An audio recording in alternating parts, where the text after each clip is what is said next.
is a byproduct of the fact we work with the poor, the marginalised, the vulnerable. Jeremy Callimore talking to Bob Walker. Stephen George Hilley, director of the Parliament Street think tank, is on the line. Morning. Morning.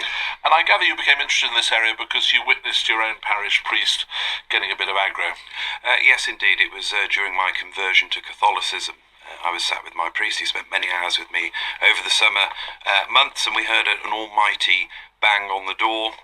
The priest opened the door and was verbally threatened and very physically intimidated by someone. I sort of stepped in and asked the guy to move on. And you've done a bit of research work and found out that there's really quite a lot of this kind of thing going on around the country.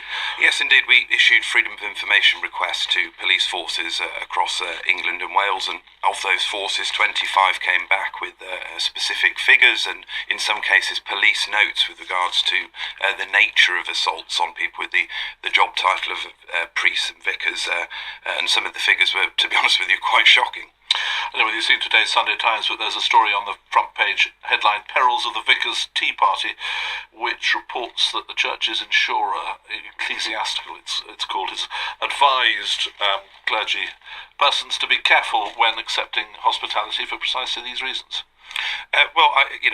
With that particular story, I think we're in danger here of having priests and vicars and members of the clergy working around the other rules and regulations to keep themselves safe. But what we're calling for is for a more robust approach to trying to class attacks on members of the clergy as hate crimes for their own protection. Well, what's the logic for that? You heard Jeremy Callimore say a moment or two ago that he did not believe that he'd been the victim of physical violence because he was a clergyman.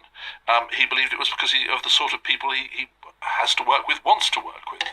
But I think there's a danger as well, and particularly with the case that I witnessed, whereby it's seen as acceptable to treat priests and vicars in this way because of the nature of their job. I mean, you've seen with recent regards to classifications of hate crimes for attacking war memorials, when there seems to be a motivation there from the perpetrators.